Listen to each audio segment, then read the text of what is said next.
벤팅은 1921년 세계 최초로 인슐린을 발견한 분입니다. 이 발견을 통해 그동안 불치의 병이었던 당뇨병을 치료할 수 있게 되었고 수많은 당뇨병 환자의 생명을 구할 수 있게 되었습니다. 그렇다면 인슐린 발견 이전의 당뇨병 치료는 어떤 모습이었을까요? 그리고 인슐린 발견 이후 당뇨병 치료의 모습을 어떻게 변화하고 발전시켰을까요? 당뇨병 치료의 역사를 살펴보고 미래의 당뇨병 치료의 희망을 찾아보는 시간 준비했습니다.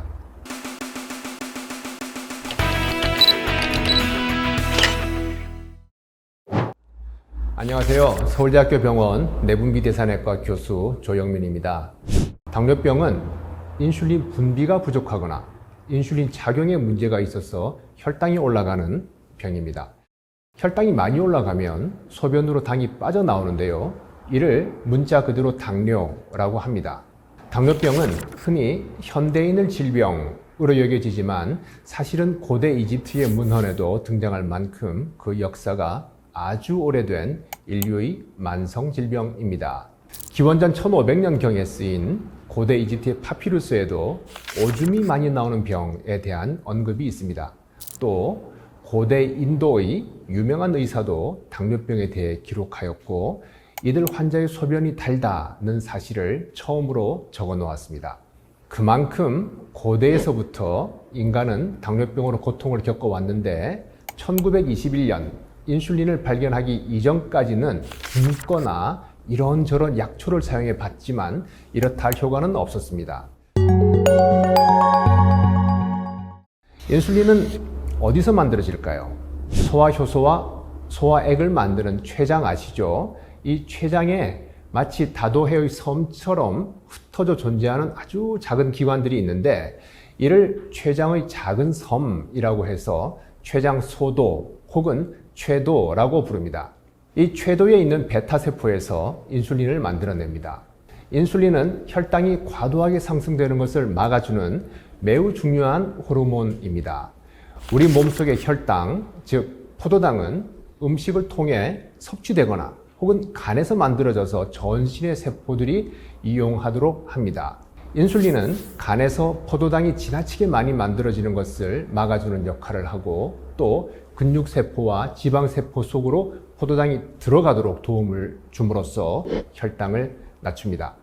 따라서 인슐린이 모자라거나 그 작용이 떨어지면 혈당이 상승하는 것입니다. 이것이 과하면 당뇨병이 되는 것이죠. 혈당이 올라간 상태인 고혈당을 치료하지 않으면 각종 급성, 만성, 합병증이 생기고 삶의 질이 떨어지고 수명을 단축시킵니다.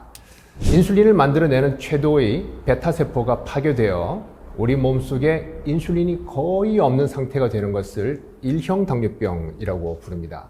이 경우는 인슐린을 맞지 않으면 생존을 할 수가 없습니다. 또 인슐린이 나오기는 하지만 그 양이 모자라거나 또는 인슐린의 작용이 감소한 경우를 2형 당뇨병이라고 부릅니다. 이 경우 초기에는 식이요법과 먹는 약으로도 치료할 수 있는데 오랜 시간이 지나면서 인슐린을 맞아야만 혈당이 조절되는 경우도 흔히 있습니다.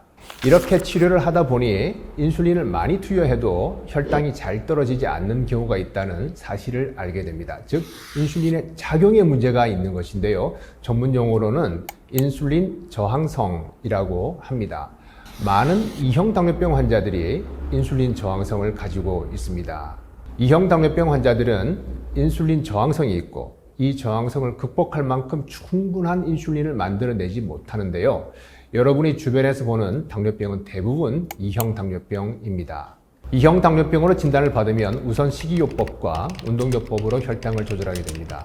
그럼에도 불구하고 혈당이 조절되지 않을 경우에 약물요법을 시작하게 되는데요. 이 약물요법에 사용되는 혈당 강화제에는 다양한 종류가 있습니다. 메트포르민, 설폰요소제, TZD, 알파글루코시다제 억제제, 인크레틴 호르몬 제제, SGLT2 억제제 등이 있습니다. 메트포르민은 프렌치 라일락이라는 식물에서 발견되었는데요. 유럽에서는 중세시대부터 이 식물이 소변을 많이 보는 환자에게 좋다고 알려져 있었습니다.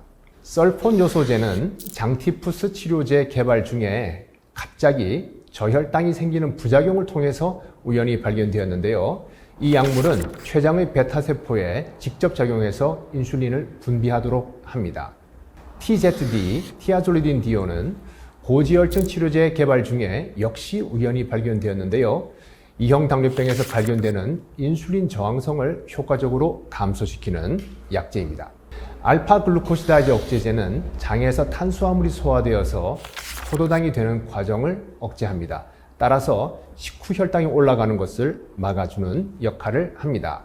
인크레틴은 음식을 먹었을 때 소장에서 분비되는 호르몬인데요. 인슐린 분비를 촉진하여서 혈당을 떨어뜨리고 그리고 식욕을 감소시켜서 체중을 낮추는 작용이 있습니다. 이 중 GLP-1 제제는 2형 당뇨병 환자에서 인슐린에 견줄 만한 강력한 혈당 강화 능력과 제형에 따라서 우수한 체중 감량 효과를 보여주고 있어서 앞으로 당뇨병과 비만 치료에 크게 기대가 되는 약제입니다.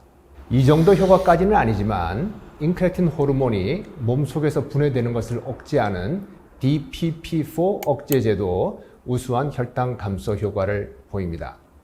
SGLT2 억제제는 사과나무의 껍질에서 추출한 플로리진이라는 성분이 혈당을 낮추는 기전을 연구하면서 개발된 약물인데요. 마치 아스피린이 버드나무 껍질에서 추출된 것과 비슷한 스토리지요. 이 약제는 소변으로 포도당을 배출시켜서 혈당을 낮추는 역할을 합니다. 인슐린 발견 후 100년 동안 당뇨병 치료는 눈부시게 발전했습니다. 앞으로 더 많은 치료법이 개발될 것으로 예상합니다. 당뇨병 환자들이 고혈당과 합병증 걱정 없이 지낼 수 있는 날이 빨리 오기를 소망해 봅니다. 지금까지 서울대학교 병원 내분비 대사내과 조영민 교수였습니다. 감사합니다.